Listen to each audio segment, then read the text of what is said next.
about business in this space, like trying to build networks and all that, I've learned a lot from this guy right here. And everybody gets to see the Justin that's on stage and does all that stuff, the good-looking guy, you know, with the nice smile. But what they don't know is when you get to ride the severe board back with him, you get to know the real Justin. And not only is he a good guy on stage, this is a good guy behind the scenes. Justin and I are working on a project that's been a little bit fun. Let's use that as a word. We're working on something. You're going to see how cool this is when we release it. Don't talk a lot about it because when we release it, it's really cool. You're going to see something really cool. It has nothing to do with networking, branding, marketing. It's just we're working on a property together. It's super cool. But what I like about Justin is the guy you see here, the guy you ride in the car with. Okay? Everybody in this room that I invited today, the person you saw today is the same person you'll have a one-on-one with. Rich and Brooke, I've been in their home. You know? Megan, I've had several meetings with her at her office. I've met with Nick at her office. Brenda, and I do business with lots of folks in this room. But what I like about this opportunity today is that not just like the last event we did, I got to open my little bucket, and I got to introduce you to some cool people that, you know, I guess you did. And to be honest with you, I wouldn't be anywhere in my business right now if it weren't for a lot of these people, because they have referred business to me. I could probably put a number on it, it's six figures. Does that make sense? I'm not talking about money in my pocket. I'm talking about total revenue. Could be $500,000. It's a lot of money. If you want to grow your business, you connect with people that want to help you grow your business. You know, because Foundation helped me when I do my podcast, I send people to them. You understand? That's just how this works. But anyway, I don't want to take you more of your time because you're taking up a lot. If I see you leaving out that door without doing a video, it's very famous. But I don't have to introduce most of you to Justin. Most of you know Justin, but I just am so thankful you're here today. And again, this guy here, I know he hangs out in the real space, in the investment space, but he knows a lot about marketing because that's what he does for a living. So please reach out to Justin as well. Thank you.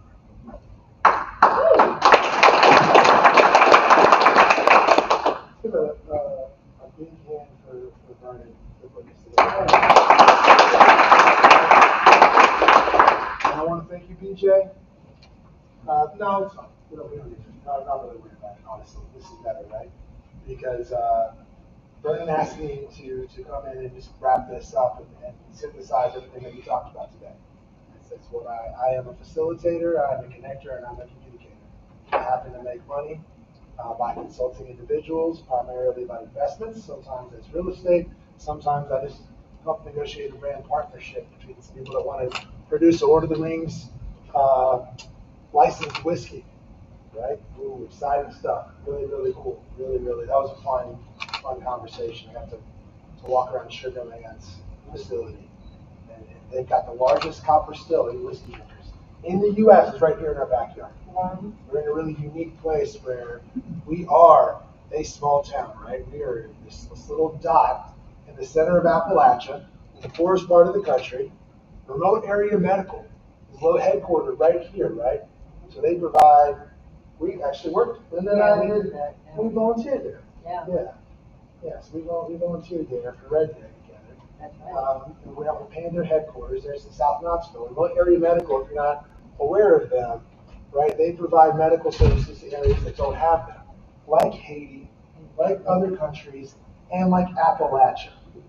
That's the reality of where we live. And we're also, Oak Ridge National Laboratory here, and 6 of the labs are here, right? The University of Tennessee is an incredible university. There's all kinds of money, prosperity, and opportunity here, side by side with, right, some wretched poverty, which is why we do some of the second harvest. That's just the reality. So here's what we're going to do. We're going to start off with an exercise.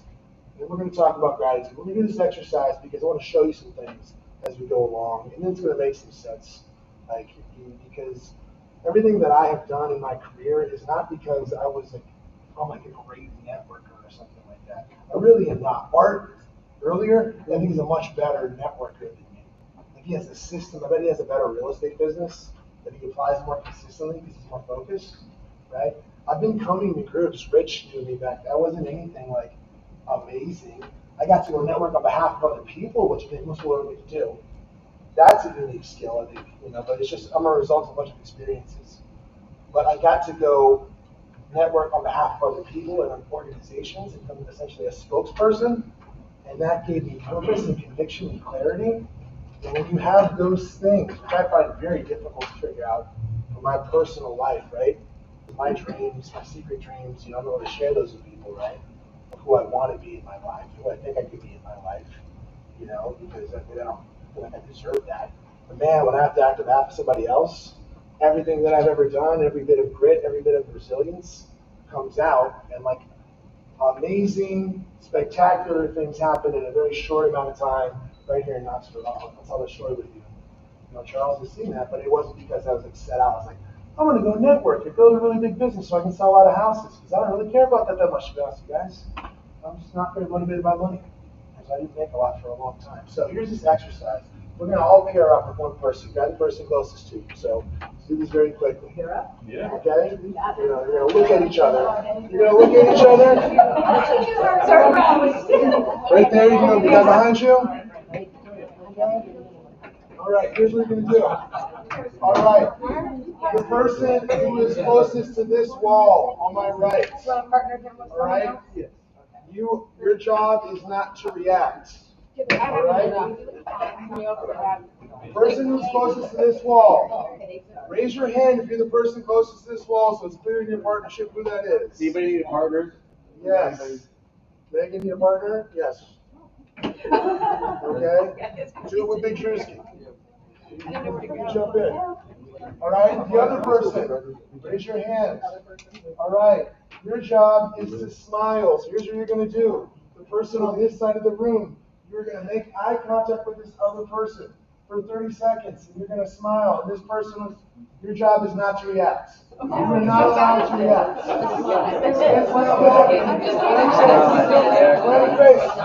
We're going to start. All right, you guys ready? Three, 2, 1.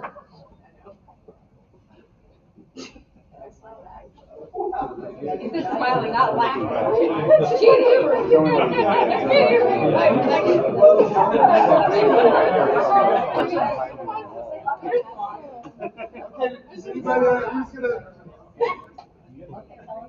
All right. Should I stop this? I don't think anyone made it through 30 seconds.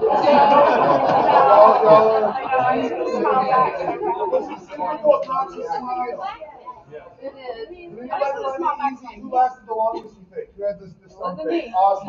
Yeah, you've been practicing, not smiling at each other. All right. We're going to do it the other way. We're going to do it the other way, right? Let's do it the other way now. You know what to expect. Go the other way. 3, 2, 1.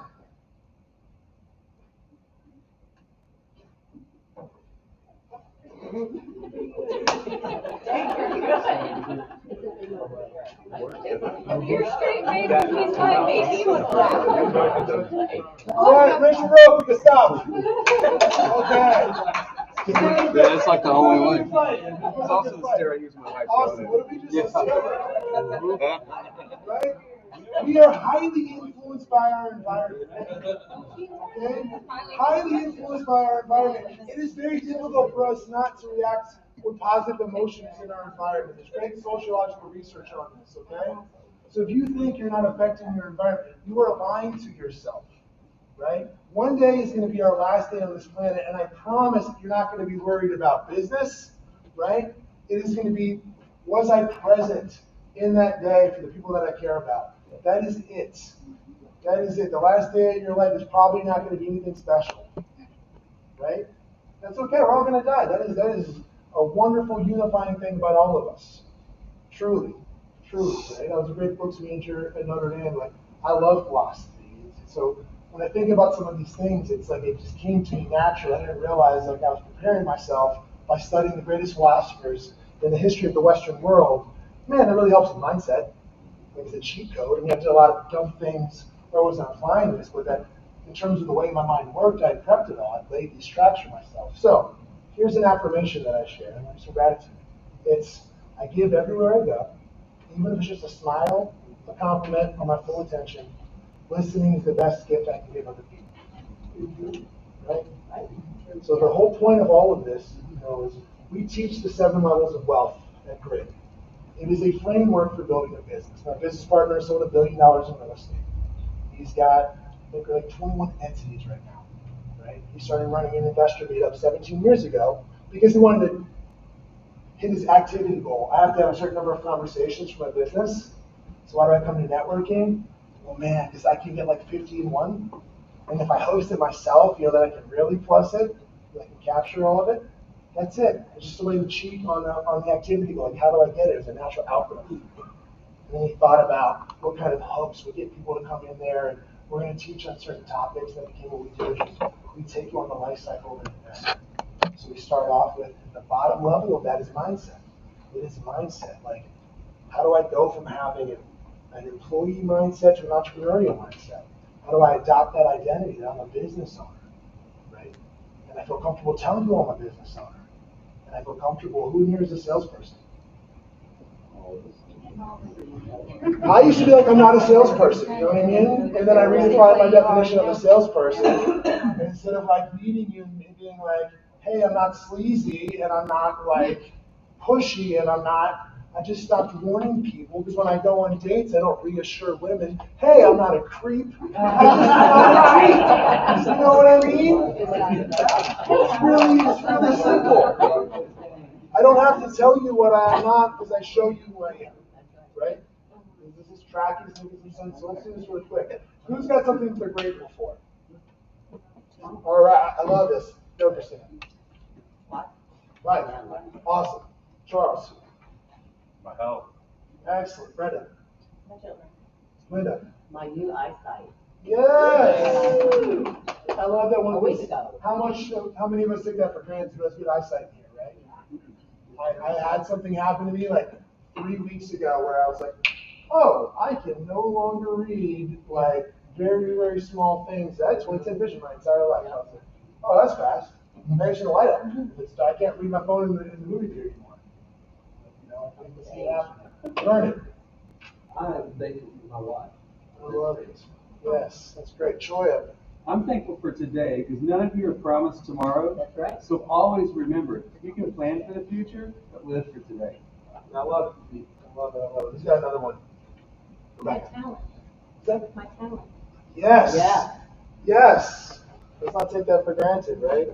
That we were given something in this country where like I had something special inside me that meant education and opportunity, right? It was nurtured and grew, right?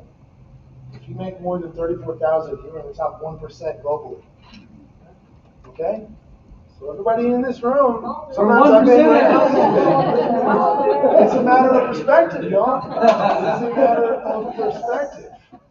Base camp at Everest is one of the highest peaks in the world, right? It's just about perspective. I'm looking back to where I've come. It's the gap versus gain. So I just want to share this with you. This is practical stuff. It's not rah. Like, we start with the practice of gratitude. So I do something I call self-giving grace. I ask everybody, any meal I'm at, what are you grateful for? Okay? You know why I do this? I used to do it a bunch. And then I went and I was at a real estate conference. And Sarita Dua. Sarita's an amazing agent. She's out of Portland. She speaks on stage because during COVID, she went back to MIT and got an MBA from Portland. She got an MBA like in machine learning while she was running a real estate team. Okay, selling like, her 80 homes a year. And so I met Sarita, connected with her, right? Because I asked her, I was going to make friends. And then we were at dinner, and she was like, oh, watch, Justin's going to make you do this thing. Because other people remind you of who you are. Right? I was not going to. I forgot about it that day. So then I asked everybody what we're grateful for. Because what I want people to do is thank you, Vernon, for lying, talk about how handsome I am. I know I'm not because I showed my girlfriend some pictures of what I used to look like.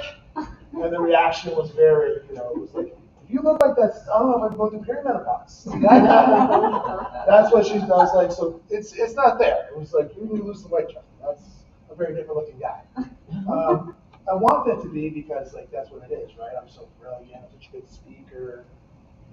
I traveled around doing it's what I was doing, but I traveled around speaking to young professionals groups.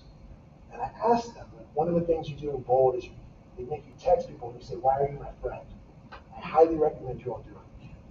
Pull your phone out, be brave enough and text somebody today, 5 of your friends, and ask, why are you my friend? We'll hear things about your stuff, I promise, that you do not expect. Very few of them are going to be like the things that I think, you know what I mean, are the list of things. So I asked them, why would you want to hear me speak? One person had something that was like like a specific business related answer, you know what I mean? Like, oh, your operations strategy. Every other person was because you're vulnerable, because you're genuine, and I can tell that you really, since you really care about every single person in the room. So I was like, cool, I'm never preparing for a speech again. So that's what you got today. Because I'm like, oh, I can do that, but my job is to care? Oh, I'm only freaking care, but I can do that my whole life. I never know how to make money, but I knew I'd care, and it was difficult. It was very challenging because I would go in and I'd meet people, and I'd get so excited about like connection, and it was so much more exciting talking about other people that already had something going on than doing the work of wherever I was, right, as a peon, you know what I mean? And so I was always so attracted to those conversations, but I had no way to monetize it. I had no way to ask somebody. Art talked about it. I've got to ask people, let them know how they can reward me. That is part of the game of reciprocity, being the go-giver. So I got to make it really clear how I like to be rewarded. And it can be as simple as Troya. We know Troya likes coffee and good wine, right? Yeah. Awesome. It can be just that simple. Like, oh, he told me what he likes. Hey, I love your not-so real estate films. And that's my partner told me as a kid. You just got to make that clear. Like when you're out here just doing good, you just have to make it clear to everyone. Oh, by the way, I love your not-so real estate referrals. By the way, I want to be your solution for foundations. Because people want to reward you, but they don't reward you if you don't tell you how to reward you. Does that make sense, y'all? Okay. So I want to give you some actionable stuff. So we talked about mindset, skills, and systems. Let's not go ahead and set this thing off, right? I think we just covered mindset. I want you to know that you matter. The sociological research on this is very clear, right? So before the 50s, the suburbs do not exist. Levittown was the first suburb created in the United States, post-war America, right? And that and the GI Bill and the interstate system totally changed the fabric of America.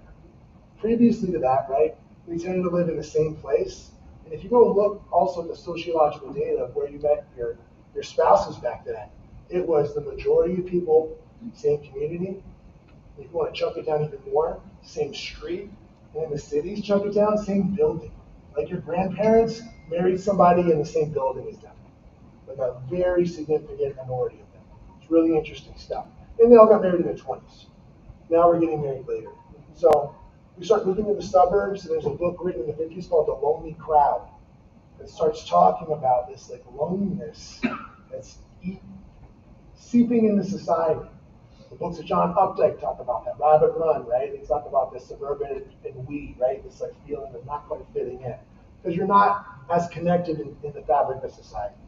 During COVID, they studied weak bonds and strong social bonds, or tertiary bonds and primary bonds, and they found that people, even people that had like, to Rich's point, like everyone kind of like got their own little group, the cocaine group or the whatever, the family group. Sure. So but even people that have like a bubble felt disconnected, and why they felt disconnected is because what makes us feel like we're part of a community is the guy that goes to the bakery at the same time, or the person you say hi to at the gym every day, you don't know their name, but you're your old gym buddy, right?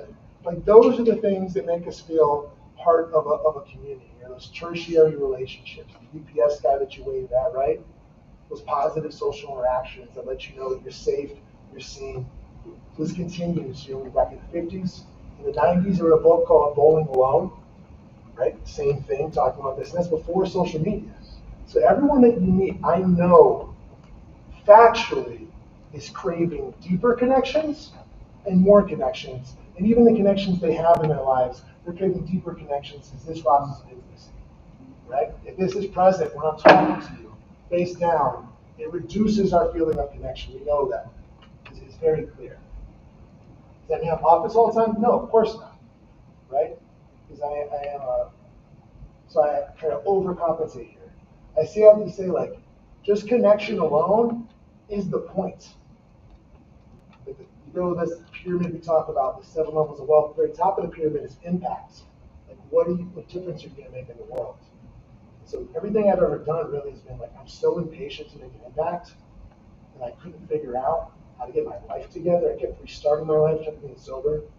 Over and over again, I would be like, awesome, right? Went to Notre Dame, sounds really good. Left Notre Dame, started showing for drinking.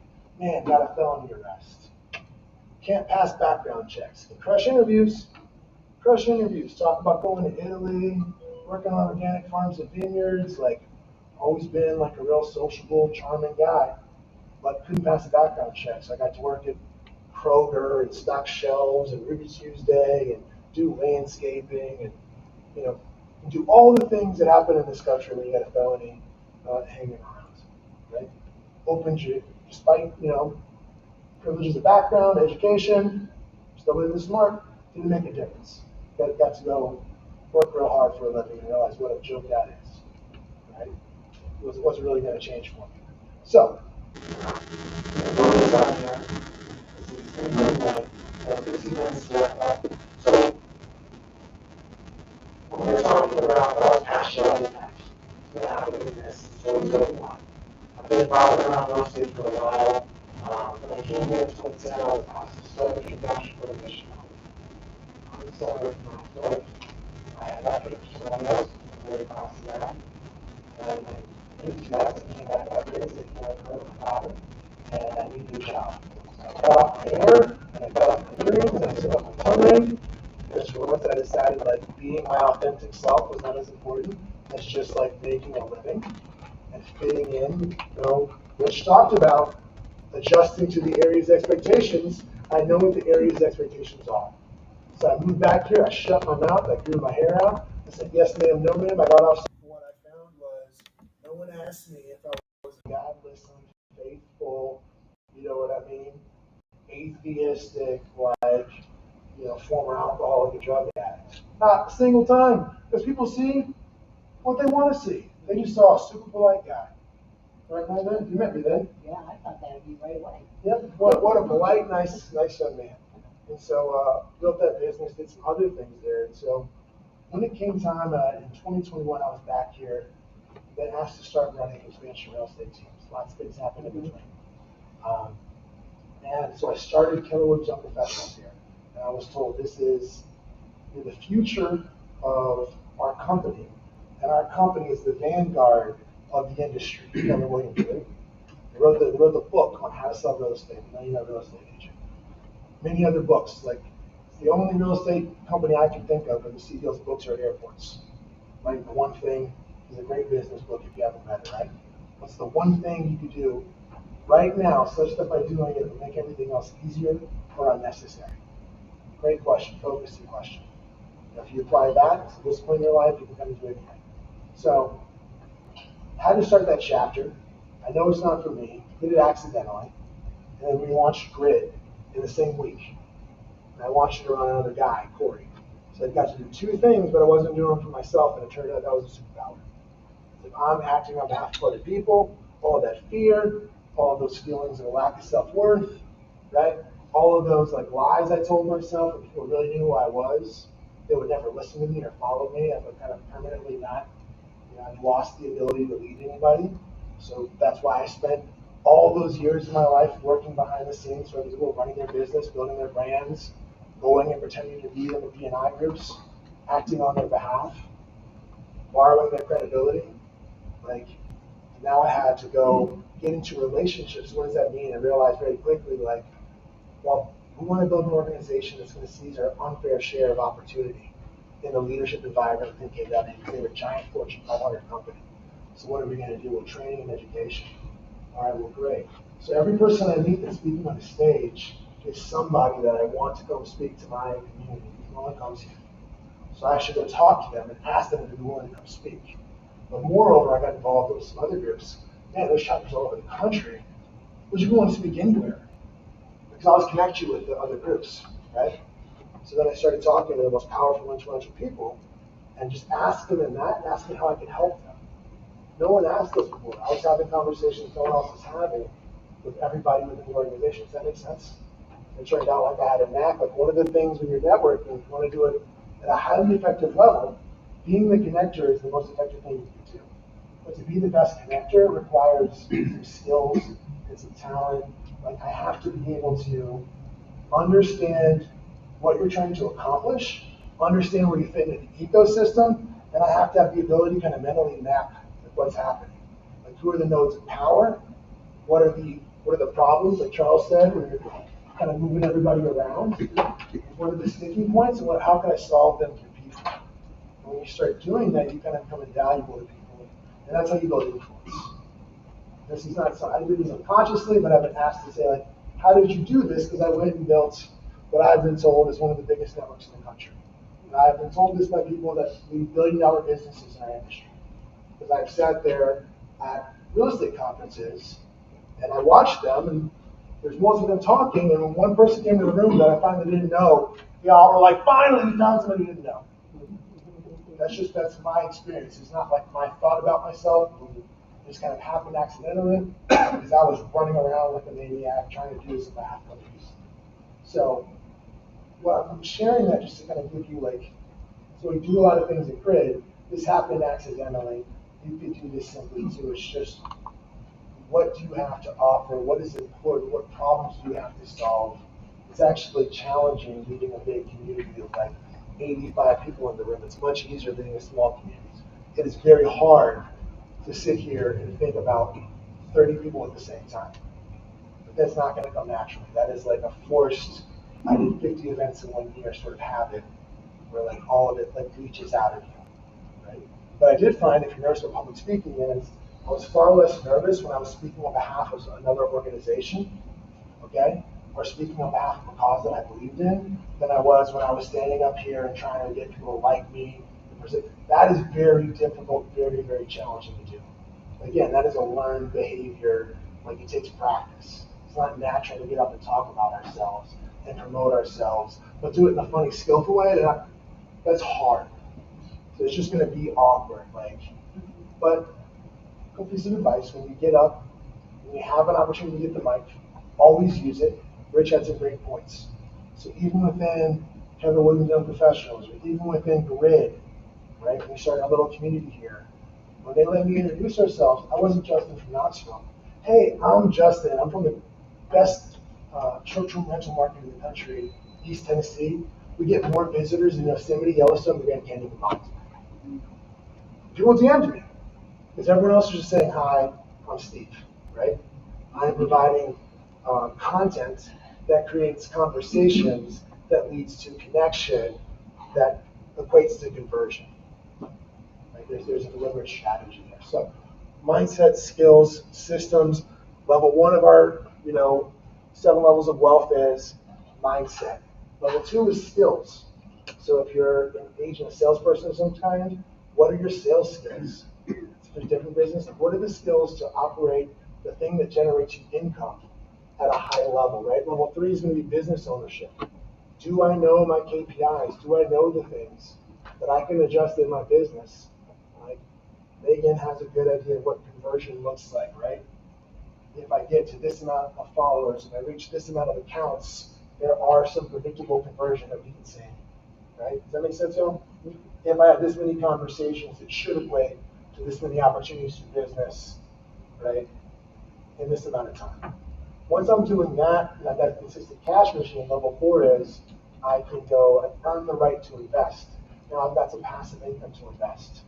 It could be with someone like Cindy and Brenda, it could be in real estate, it could be in another small business, right? That's another reason to network. You are all investors.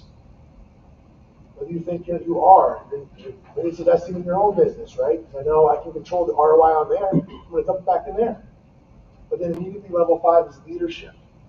Now that I've got this, or I've got another thing going on, I have to go on a leadership journey because I need leverage. Whether that's an employee, an assistant, it's someone else to run this other investment. I've got to go on a leadership journey. I want to scale that into other businesses that kind of work in alignment with my business. Right? And then so I can, right back to that impact thing. What I'm telling you today is like you don't have to wait. You don't have to earn the right to be impactful. I promise you that because I did that I've gone there with no money in my bank account. I've had $1,000 in CEOs listen to me. to go up and introduce myself, and because I know I have conviction that I have something of value to offer them. Does that make sense? Right? Which is like, I'm a real person. So when I'm at the business conference and there's someone that I met, she owns a consulting company that can like headhunts for all of the KW Realty International executives, and she tells me that you accept the news her father's in hospice. Well, then I sit there for an hour and I talk to her. Because what could possibly be more important than that right now?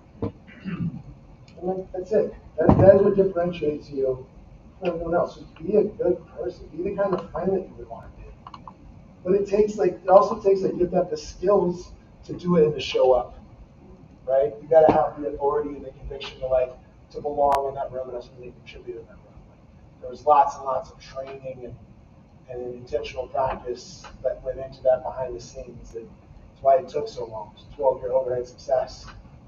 Is that I worked for all those things for so long, right? So here's the takeaways I got from today: mindset, skills, systems. I think Art has a really incredible system. This is one of the best systems I've seen in a long time. It is clearly articulated. It is easy to follow. He has a tool. Don't overcomplicate this, guys. I would grab this one. Give some away before we finish. But I'd grab one of these. That's one of the best presentations I've heard. I've been doing this a long time. This is what I do: go, speak, train, consult, look for other people. So, who has a great takeaway today about mindset they want to share with the room? What's the takeaway you heard? Love to get 2 or 3. Who's going to be brave? Yes. I had something that kind of popped into my head that might not be particularly related to what you're asking about, but when it comes to networking, is there a networking system where you have somebody else tell about you? Because that's a lot more influencing than you trying to tell myself. I'm saying earlier, but I could talk about Rich all day and you were kind of sharing that.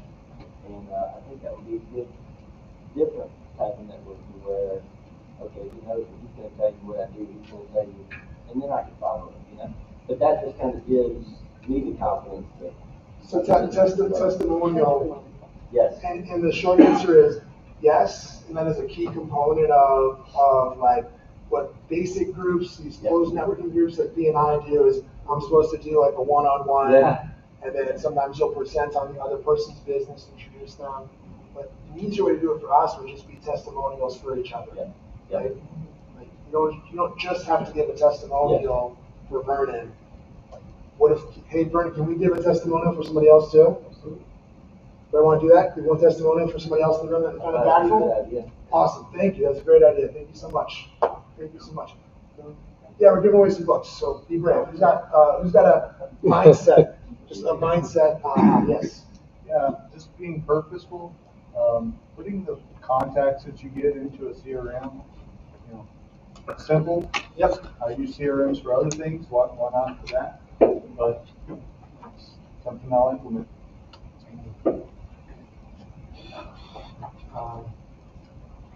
Did I just give away one of your books? I'm supposed to give away the other books.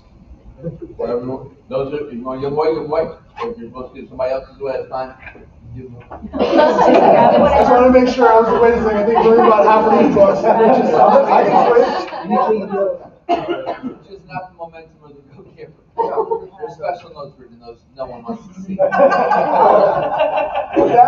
there's got some systems right around networking and being purposeful.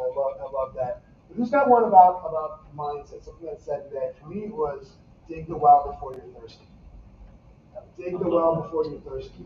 You know why I think about this? Because back in, when it looked like everything was melting down in 2008, I used to follow somebody. There's a lot of people that were talking about resilient communities. Okay, when this is non-insane preppers. They're building resilient communities, going off grid. What does that actually look like?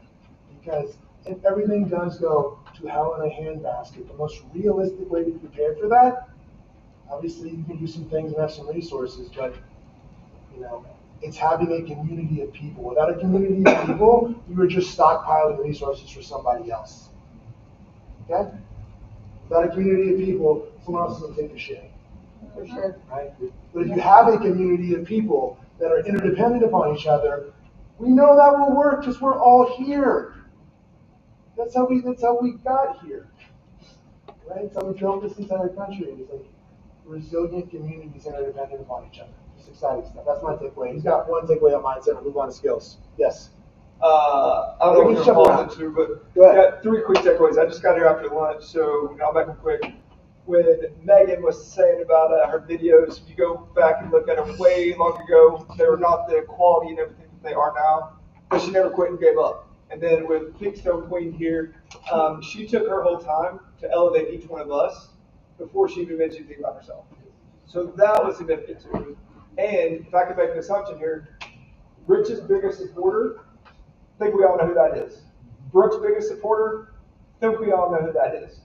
Really cool to see a husband and wife there, be a power team there, that they're having fun doing it together and building something special. So from a mindset there is that if they fail together, they're going to do it together. If they succeed together, they're going to do it together. And to me, that was just really significant and special. So those were like, where I just got here after lunch, 3 huge takeaways, because I've been reluctant to do videos and stuff because I hate the fact of editing. That bores me to tears. And if I can figure out a way to sub that out, and when I can afford how to do that, I probably will. I don't know if I'm there yet. But those are like 3 big takeaways: is elevating each other, build something together, and not giving up. And if you're starting here, that may be where you start, but that's not where she is now, and where you can continue to grow. So those 3 quick takeaways. And that kind of refed into mindset is do it anyways, do it with the people you love, and then do it by elevating others. Thank you. And I wish I had your slide up here, Rich and Brooke, because your summary slide. Besides being 1, 2, 3, right? But that summary slide of talking about presentation and how we show up and dressing for the room, right? Signature statement.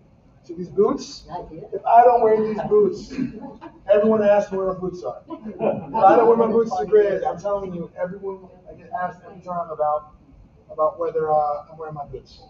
Okay? But asking a question or giving a great aha. Hey, Justin Myers, someone else at Knoxville, Tennessee, and asking a killer question is how you network. That is what we do. We go there. So I built the entire brand. You go, you pay for the VIP, you sit next to your other friends who are also like crushing it. You ask an amazing question. I'm asking, like, what question do I think would elevate the rest of the room? Or if I know the subject matter well enough, right? What's something that's going to be like interesting but not so niche that I shouldn't have, I'm just asking the question to show up. We hate that question. The dumb question that's only relevant to you. No, not that one, right? But the question you're like, that's a great way to do a commercial for yourself in front of the rest of the room. And give us an idea of who you are, how you think, what your values are, right? All great stuff.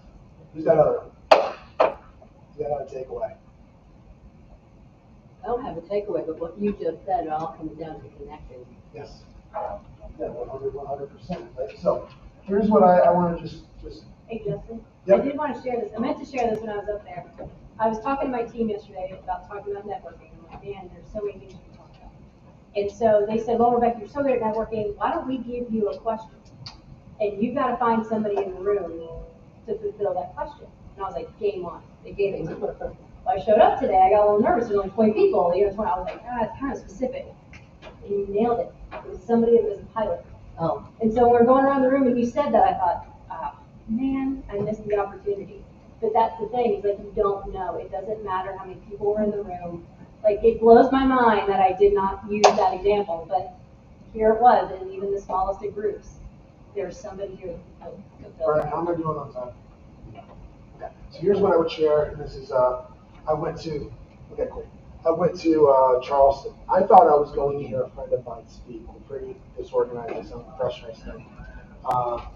On Thursday, 2 days before, I was flying up from another event I was at. I found out that I was speaking, and not only was I was speaking how to invest in real estate. I can teach how to invest. It's like Grant Cardone. That is a very big question, right? Where you go teach that because you got 30 doors. I do not have 30 doors. That's not what I run this with Corey. Corey has doors, and it works. If you come to our community, there's a reason why we're a combo, right? Facilitation, strategy, because there's Corey is like actively flipping and holding doors and doing it right now. I can tell you, like, what it looks, feels, smells, and tastes like, right? I'm doing some different projects, some building and stuff. So I got there and I was like, well, I'm gonna teach everyone how to do an elevator pitch. We did what just like Rebecca did. We went around the room, and what I found in this room of 12 people I hadn't met before, there was deal flow, there was capital, there was mentorship, right? All the elements you need to do a deal right there in the room. They were not talking to each other. No one was asking those questions. It's genuinely like everything you need is probably in the rooms that you're in. If you ask questions, and here's the biggest thing, like what is grid? Why come to grid? We run this investor meetup. It is a trust transfer network. I have trained all of these people on how to build social capital. You've got to teach people like why it is important. When I raise my hand, say, you look at a deal with somebody, when you raise your hand, you know what I mean? And then I edify you, like this builds this tissue, right? We're all interconnected. And then I try to layer the nodes. I can get really tactical and tell you, like, I try to layer the layers of like, it's cool to be in front of this room. So I know a ton of different people, so it has a ton of credibility because they know me in different kind of ways. It just happened like accidentally because I do this all the time. So, give you a quick summary of what I heard today. I think we can wrap this thing up. I really like the verb. The simplest my advice to you would be just, what is your one action item? Pull out a piece of paper, because you're not going to take, you have a real smart notebook. I know you are, because that's what always happens. You have a real smart notebook. What am I going to take action on today? I heard a lot of great things.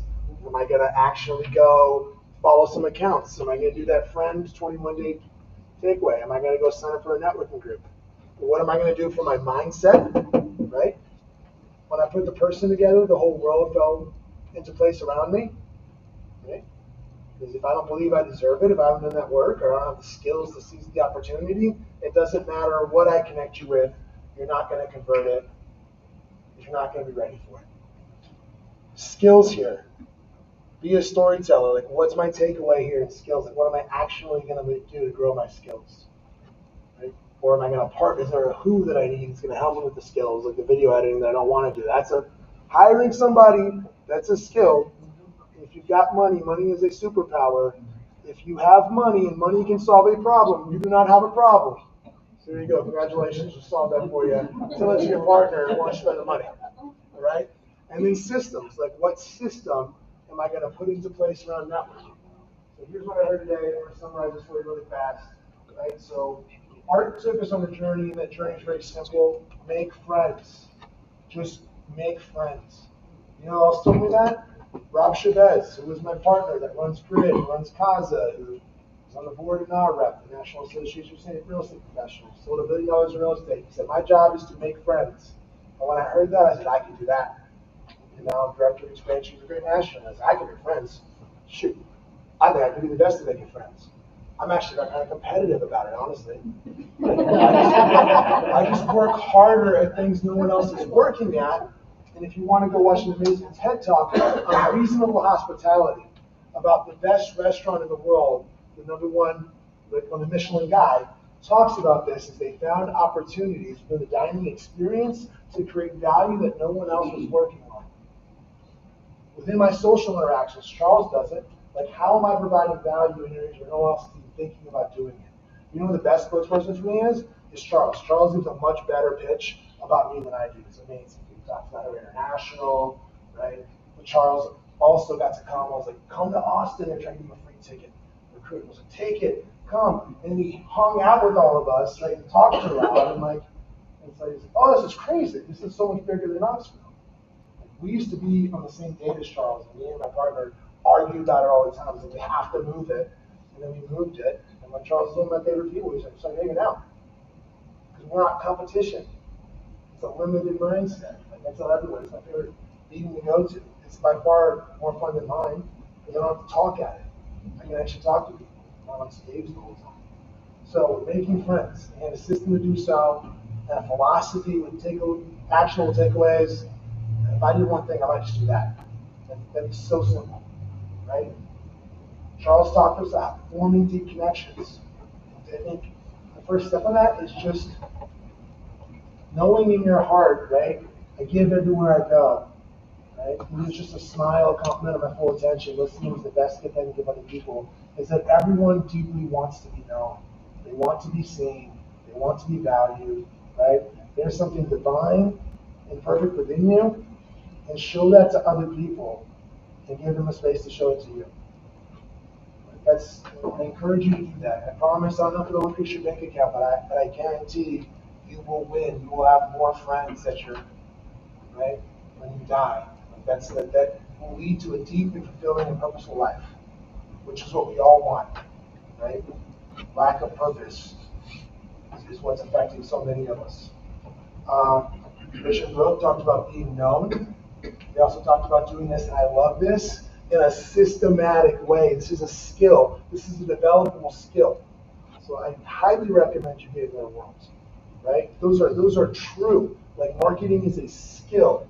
Using all the things he said, those are the tactics I do. If you give me the mic, you're going to know who I am. It's not a competition, and I am going to do my best on the court if I got the mic, right? That's it. I'm not afraid of anyone. I'll put it that way. I'm not intimidated.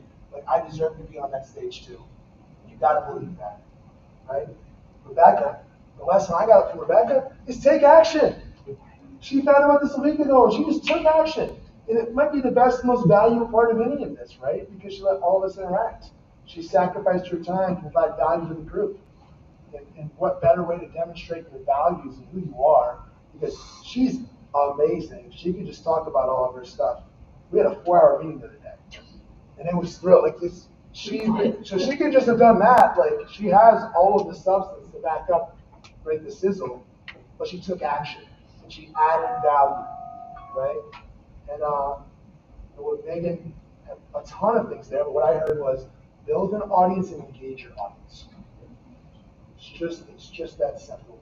Build your audience and engage your audience. If you told a story at the next party you were at, and 8 people all listened rapidly to your story, would you feel pretty good about yourself? You'd be like, right, Brooke? Right? Yeah, I told you that one's good. You heard it 20 times before. If 20 people did, so if you've got 15 people that are engaging on your stories or are liking something, let's put this into context. That is a lot of people paying attention to you.